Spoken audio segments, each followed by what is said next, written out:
You really think you can just block my driveway and get away with it?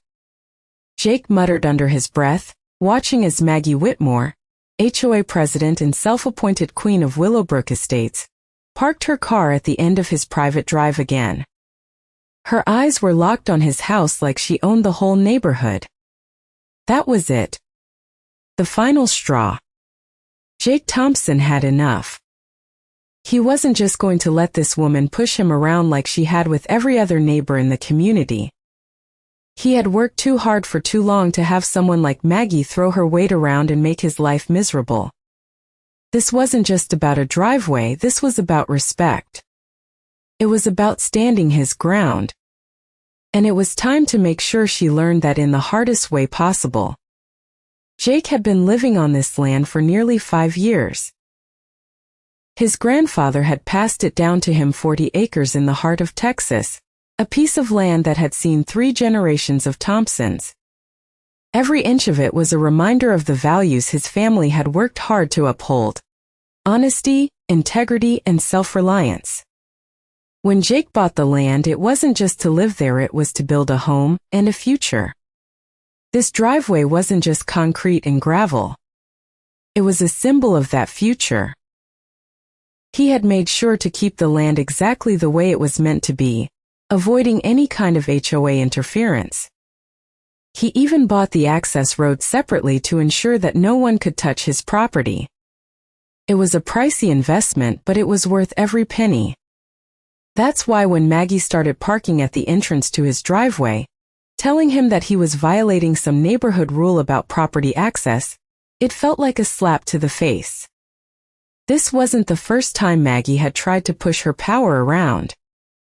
It seemed like every few months, she would find some new violation to hassle him about. Whether it was his fence not being up to her aesthetic standards or his garage door being the wrong shade of beige, Jake had become a target in her eyes. But this time was different. This time she wasn't just making idle threats or sending petty letters. She was physically blocking his property, interfering with his right to come and go as he pleased. Jake had a good idea of what she thought. She thought she was untouchable. She thought that because she ran the HOA, she could control everything around her. And she definitely thought that the guy who worked with his hands for a living, the guy who built his own house from the ground up, wasn't smart enough to fight back. But Jake wasn't some pushover. He had been dealing with problems for a long time, problems that couldn't be solved with just a few complaints or petty arguments. He had served in the military, learned how to handle real pressure, and deal with people who thought they could take advantage of him.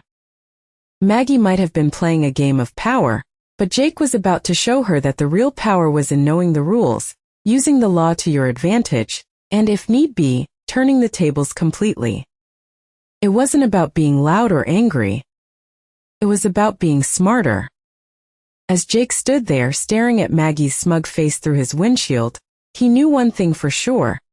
This was about to get a whole lot more interesting. Maggie had just made her biggest mistake. The next morning, Jake was already on his property, staring at the end of his driveway where Maggie had parked her car again, blocking his access. The sun was just starting to rise, painting the sky in soft pinks and oranges, but Jake wasn't in the mood for a peaceful sunrise. He was done playing by Maggie's rules. He had dealt with enough of her nonsense over the past year, and today was going to be different. As Jake walked toward his truck, he noticed something: a small sign on the ground next to Maggie's car that read, "Private property, unauthorized vehicles will be towed." It was clear she was trying to make her claim official, or at least intimidate him. He stood there for a moment, shaking his head. Maggie didn't realize what she was dealing with. Jake wasn't some passive homeowner who just rolled over. He had grown up working with his hands, and he had inherited the land he loved from his grandfather. He wasn't going to let some self-righteous HOA president destroy that legacy. Jake took a deep breath and pulled out his phone, snapping a photo of the sign and the blocked driveway. He had been preparing for a moment like this. When he first moved in, he made sure to check all the legal details of his property. He had bought the access road separately, making it clear that it was his land and only his. It was a smart move, but Maggie didn't know about the legal fine print that protected him. He wasn't about to let her get away with it this time. As he walked back to his porch, Jake started making a few calls. First, he reached out to his lawyer, an old friend from college who had helped him with a few legal issues in the past. "Hey John," Jake said when the lawyer answered, "I need you to look into something for me. Maggie Whitmore from the HOA is trying to block my driveway and says it's part of the community now. I need to know if she has any legal right to do that." John paused for a moment before responding. "Jake, you've got the access road on your property, right? If you've got the deed and the paperwork, she's got no right to block your driveway. I'll check everything, but this sounds like an open and shut case." Jake felt a sense of relief wash over him. He wasn't alone in this fight. The next step was to get everything in order. He needed to document everything, make sure he had every piece of evidence that Maggie was in the wrong. That evening, Jake sat down at his kitchen table, organizing the photos he had taken and gathering all the legal documents about the property. As he worked, he remembered his grandfather's words, "Take care of the land and it will take care of you." It wasn't just a piece of property to Jake. It was a piece of his family's history, a legacy that was being threatened by Maggie's arrogance. But Jake wasn't about to let that happen. The next morning, he walked back to his truck, the familiar weight of the land beneath his feet grounding him. He was ready. Maggie had made a huge mistake. He was going to fight back, and this time he was going to win. The following morning, Jake walked out of his house, the cold morning air biting at his skin. He looked over at the end of his driveway, where Maggie's car still sat, parked in a way that completely blocked his access. He could see her standing by her car, arms crossed, wearing that smug look that had become all too familiar.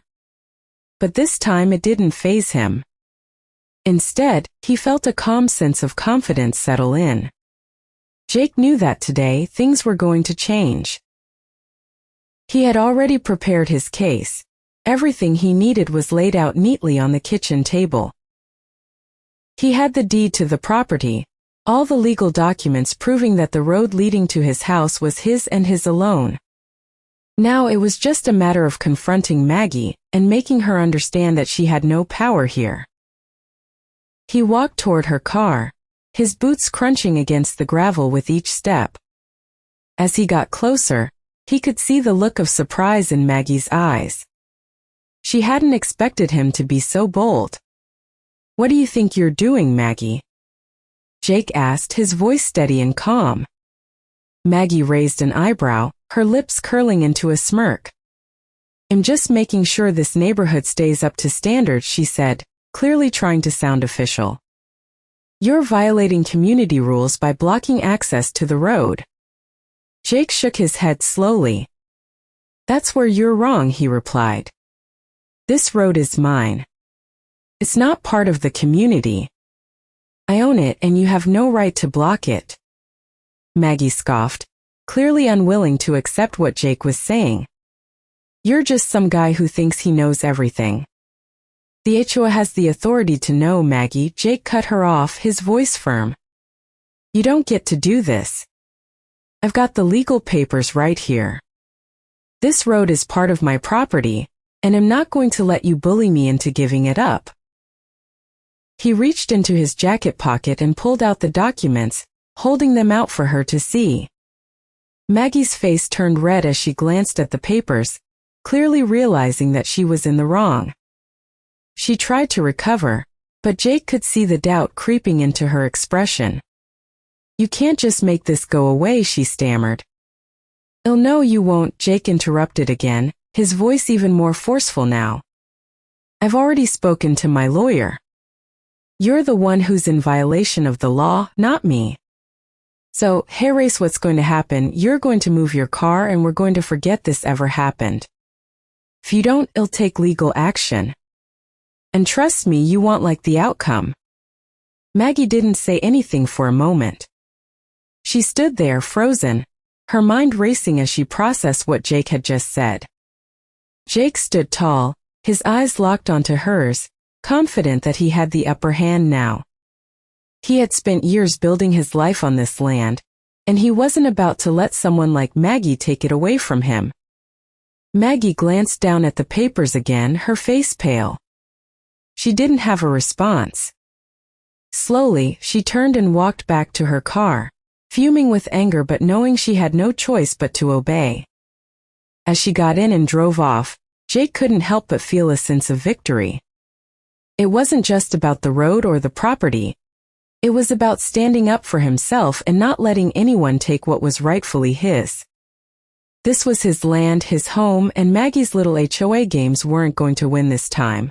It had been a few days since Jake had confronted Maggie, and while the initial tension had faded, the sense of victory was still fresh. He had expected some kind of retaliation, but things had been quiet. Too quiet. The sun was beginning to set when Jake stepped outside to take a look at the land. The golden light reflected off the grass, and the wind had a calm, soothing quality to it. This was his home. The land stretched out before him, vast and unyielding, just as it had been for generations. But as Jake made his way toward the barn, something caught his eye. There, at the edge of his property, a few figures were gathered, talking animatedly. At first, he thought they were just some of the neighbors, maybe even people from the HOA, but as he got closer, he realized who they were. Maggie. She was standing there, arms crossed, and next to her, a few of her followers from the HOA. They didn't see Jake approaching, so he paused, hidden behind a tree, listening. "I don't care what the law says," Maggie's voice carried across the field, sharp and filled with frustration. "This road needs to be part of the neighborhood. It's just one road. We can make it work. I'm not letting him win this. He's nothing but a stubborn fool." "But Maggie, he's got the legal papers," one of the other HOA members replied hesitantly. "You can't just ignore that."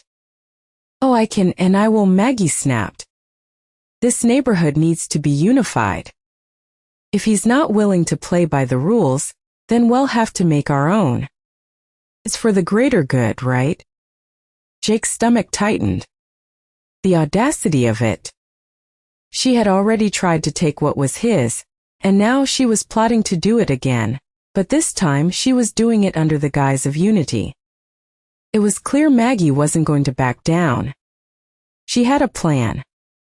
Jake had no doubt that she would try to get more of the HOA on her side, using her influence to chip away at his rights. But Jake wasn't about to let her win. The law was on his side, and now he had to be even more strategic. He waited until they started to leave, watching them walk back toward Maggie's car. Jake didn't make his move yet. He wanted to give Maggie and her team enough rope to hang themselves. The next morning, Jake went to town. He visited the local courthouse, pulling records and talking to his lawyer. With the legal documents in hand, he made sure everything was airtight. He didn't want to leave any room for Maggie to find a loophole. The following week, Jake arranged for a meeting with the HOA board. He had everything ready: the legal papers, the deed to the property, and even a map of the area showing the boundaries of his land. He was going to confront them head-on. As he sat in his truck, parked outside the HOA office, he took a deep breath. This was it. He wasn't just going to sit back and let Maggie's bullying continue. He had fought too hard for this land to let her take it away. As he walked into the meeting room, he could feel the tension building. Maggie was sitting there with her usual smug expression, but this time Jake didn't back down. He set the documents on the table and looked her directly in the eye. "Maggie, I'm not going anywhere," he said calmly. "This road is mine, and I'm prepared to take legal action if you don't stop trying to take it from me. You don't get to make up your own rules. I've got the law on my side, and I'm not afraid to use it." The room fell silent. Maggie looked like she had just been slapped in the face. She opened her mouth to respond but stopped short when she saw the look on Jake's face. There was no more negotiation. There was no more room for her to twist things in her favor. Jake had played his cards, and now it was her turn to face the consequences. As he stood up to leave, he could feel the weight of the moment settle over him. This was just the beginning. But Jake knew one thing for sure: he wasn't about to let anyone take what was rightfully his. Not now, not ever. The next few days passed in an uneasy silence. Jake could feel the tension hanging in the air, like a storm waiting to break. Maggie hadn't made a move, but he knew it wasn't over. She had been quiet, but that only made him more wary. He spent his time preparing for whatever came next. Every afternoon, he'd sit in his study, reviewing the legal papers, double-checking everything with his lawyer. He was ready. But he knew Maggie was relentless, and the moment she found a crack, she'd try to exploit it. It was a Saturday morning when Jake got the call. It was John, his lawyer. "Jake, we've got a problem," John said, his voice serious. "Maggie's been busy. She's filed a petition to have the road declared a community easement. She's trying to get the court to grant the HOA control over it." Jake felt his heart drop.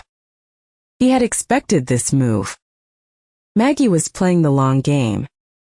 She was trying to wear him down with legal tactics. But Jake wasn't going to let her win. He knew that if he backed down now, it would only embolden her. This wasn't just about a road anymore. It was about standing up for his rights, his property, and his family's legacy. "What do we do?" Jake asked, his voice steady despite the rush of adrenaline he felt. "We fight it," John replied firmly. "We've got the deed, the records, and the law on our side. But we need to move fast. If she gets a court order, it'll be harder to reverse. Let's get everything ready for the hearing next week." Jake agreed, and they quickly made a plan to gather more evidence. Over the next few days, Jake worked tirelessly, going through every document he had, making sure his case was ironclad. He also reached out to his neighbors, trying to get support from anyone who had seen what Maggie was doing. He knew he couldn't do this alone. He needed the community behind him. Finally, the day of the hearing arrived. Jake drove to the courthouse, his heart pounding in his chest. As he walked through the doors, he was met by his lawyer and a few of his neighbors who had agreed to testify on his behalf. They all gathered in the courtroom, waiting for the judge to arrive. Maggie was already there, sitting with her lawyer. She looked confident, like she thought the victory was already in her hands. Jake couldn't help but feel a surge of anger. But he kept his cool. This wasn't about getting angry. It was about being smart. He had spent years building his life, and he wasn't about to let someone like Maggie take it away. The judge entered, and the proceedings began. Maggie's lawyer spoke first, presenting the petition and arguing that the HOA should have control over the road for the benefit of the entire neighborhood. Jake listened carefully, knowing that his lawyer would be able to counter their claims. When it was Jake's turn, he stood up, holding his documents tightly in his hands. He presented his case calmly and logically, showing the judge the legal records, the deed, and the evidence that proved the road was his and his alone. He didn't need to shout or make dramatic statements. He just let the facts speak for themselves. When he finished, he sat down, feeling a sense of quiet confidence. The judge didn't make an immediate decision. He adjourned the hearing, saying he would review the evidence and make his ruling in a few days. Jake knew that the waiting would be the hardest part. But he felt hopeful. This was the moment he had been preparing for, and he had done everything he could. All that was left to do was wait for the verdict. It had been a week since the court hearing, and Jake could feel the weight of the waiting pressing down on him. Every day he would wake up, check his phone and wait for the call from his lawyer. The silence was deafening. The feeling of uncertainty gnawed at him, but he held on to the knowledge that he had done everything he could. He had the law on his side. All he had to do was wait for the decision. But the waiting was harder than he expected. He couldn't help but replay every detail of the hearing in his mind. Maggie had been confident, almost smug, while her lawyer tried to make their case. But Jake had held his ground. He had kept calm, presenting the evidence without resorting to drama. It felt like a small victory in itself. Yet, despite his confidence, Jake knew that Maggie would not give up easily. She wasn't the type of person who would accept defeat quietly. It was only a matter of time before she tried something else. As the days passed, Jake threw himself into his work. He spent his mornings on the property, checking the land, making improvements, and taking care of everything that needed attention. He couldn't focus on the uncertainty all the time, so he kept himself busy. But no matter what he did, his mind always returned to the upcoming ruling. Then on the morning of the 7th day, Jake's phone rang. It was John. "Jake, the judge made his decision," John said. Jake's heart skipped a beat. "We won," John replied, the relief evident in his voice. "The judge ruled in your favor. Maggie's petition was rejected. The road remains your property. You don't have to worry about any more interference from the HOA." Jake let out a breath he didn't realize he had been holding. A wave of relief washed over him, but it was quickly replaced by a sense of calm determination. This fight had been long and exhausting, but it was over. Maggie had lost. He had stood up for himself and for his land, and now the road was his once and for all. There was no more waiting. No more tension. Just the satisfaction of knowing that justice had been done. Jake thanked John and hung up the phone, feeling a weight lift off his shoulders. For the first time in days, he stepped outside with a clear mind. The sun was shining and the air was fresh. He walked to the edge of his driveway and looked down the road that had been the center of so much tension. It was just a road, but it represented more than that. It was a symbol of his family's legacy, of everything they had worked for. And now it was his. As he stood there taking in the view, he felt a deep sense of gratitude. The land was still his, the future was still his to shape, and nothing could take that away. It was time to move forward. Time to focus on what really mattered. Jake took one last look at the road before turning back toward his house. He had won, and now it was time to live his life, free from the shadow of Maggie and the HOA's interference. The days following the court's decision felt like a breath of fresh air to Jake. The weight that had been dragging him down was finally gone. The land was his again without interference. But it wasn't just the road that mattered anymore. Jake realized that in all his preparation and effort, he had been fighting for more than just legal rights or ownership. He had been fighting for a future.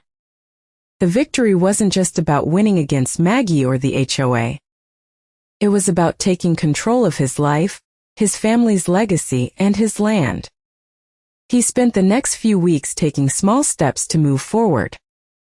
His mornings were filled with work on the property, fixing fences, clearing trails, and making sure everything was in order. It wasn't glamorous, but it was meaningful. As Jake worked, he reflected on the battle he had just fought.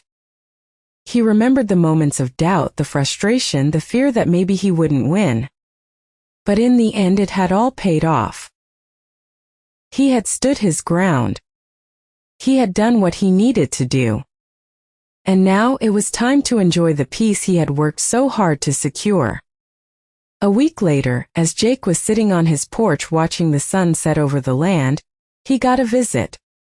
It wasn't from Maggie, but from a neighbor, Tom, a quiet man who lived a few properties down.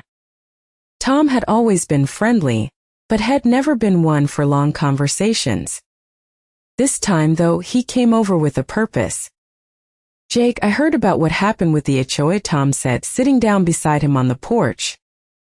"I just wanted to say thank you." Jake raised an eyebrow, confused. "Thank you? For what?" "For standing up for all of us," Tom said, his voice low but sincere. "You know, the HOAs think they can just push people around, control everything.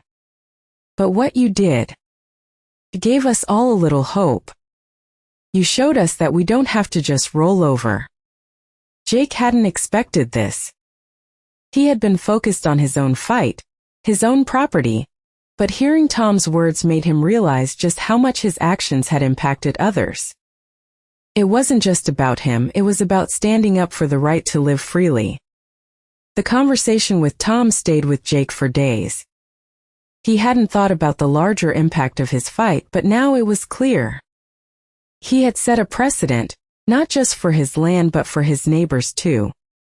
The HOA wasn't invincible. It wasn't just about the road anymore. It was about showing everyone that they didn't have to accept things that weren't right.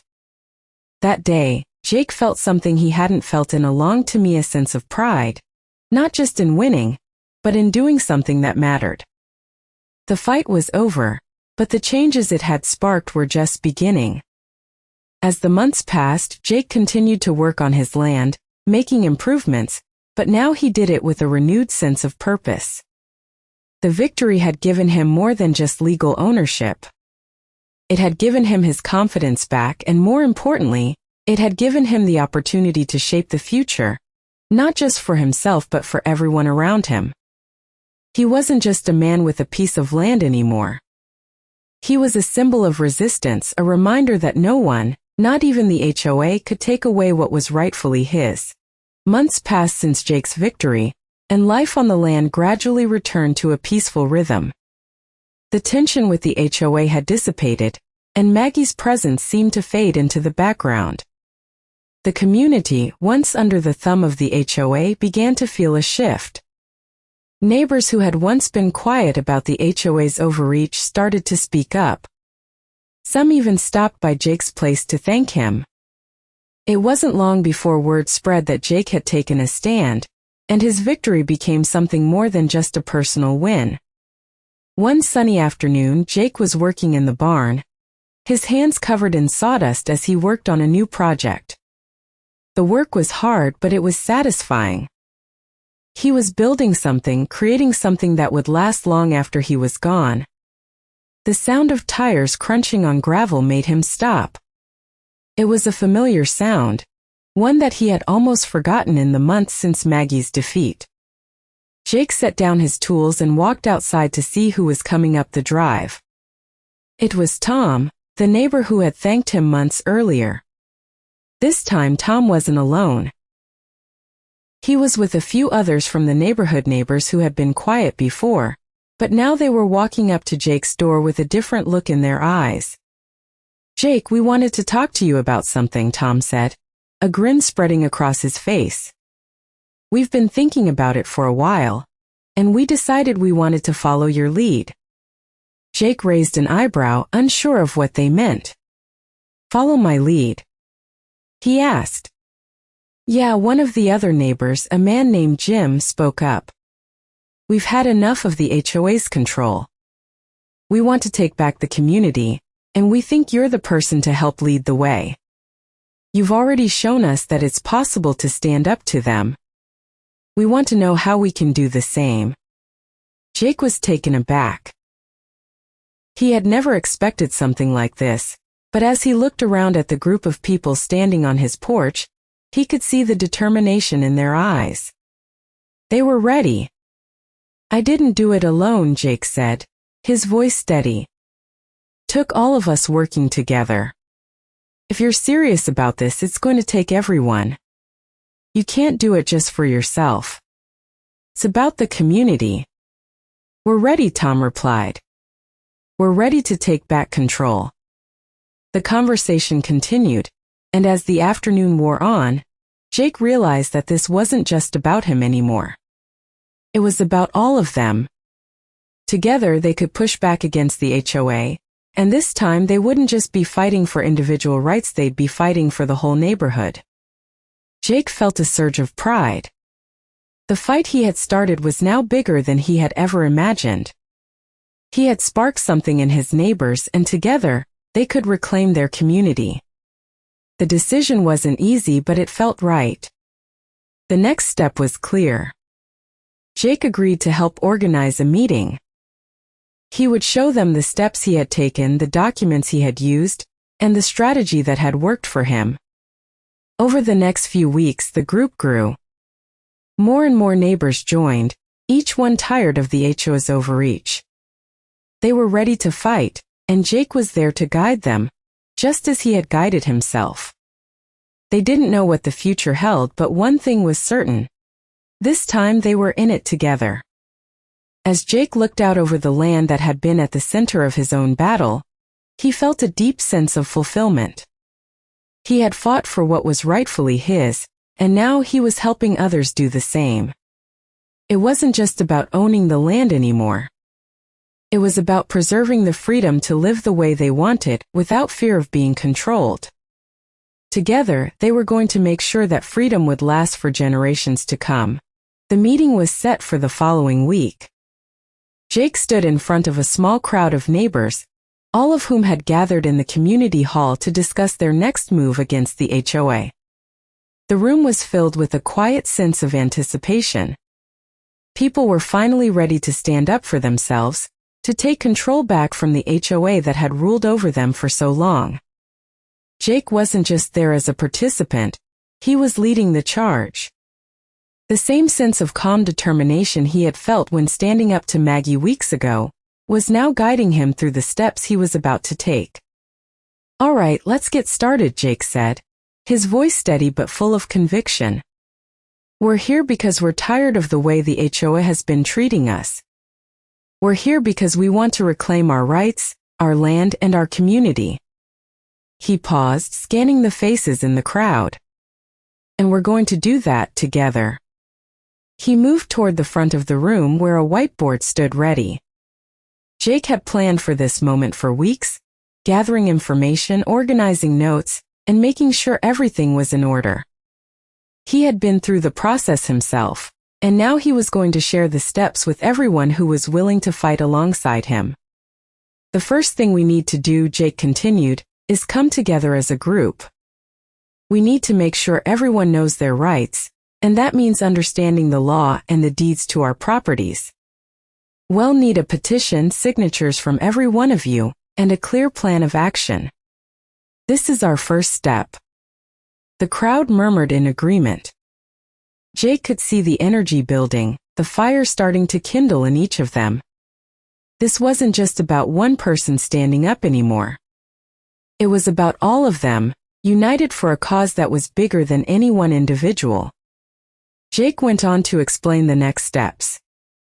He talked about filing complaints, challenging the HOA's authority, and taking the issue to the local council if necessary. He explained that they would need a lawyer to help them navigate the legal process, but he assured everyone that they had the evidence to back up their claims. One by one, neighbors began to speak up. Tom, the man who had thanked Jake earlier, stood and asked a question. "What about the fines they've been charging us? Can we get those back?" Jake nodded. "We're going to look into that. We've got the evidence that the HOA has been charging you unfair fines, and that's something we can take to court. We'll need to keep track of everything, every fine, every threat. This is part of the strategy." As the meeting went on, Jake could see that the group was coming together in a way he hadn't expected. They weren't just following him, they were starting to take ownership of the fight. Everyone had something to contribute, whether it was legal knowledge, past experiences with the HOA, or simply the willingness to stand up and speak out. By the end of the meeting, the group had a plan in place. They knew what their next steps were. Gather signatures, file complaints, contact a lawyer, and most importantly, stay united. Jake felt a sense of pride as he looked around the room. This wasn't just his fight anymore. It was theirs. And together they were going to make a stand. As the group began to disperse, people stopped to thank Jake. Some patted him on the back, while others shook his hand with gratitude. Jake smiled, but he couldn't help but feel a deeper sense of purpose. He had started this fight alone, but now he had a whole community behind him. The next chapter was just beginning, and he was ready to face it with them. The road ahead wouldn't be easy, but Jake knew that with the support of his neighbors, they could take back their community, one step at a time.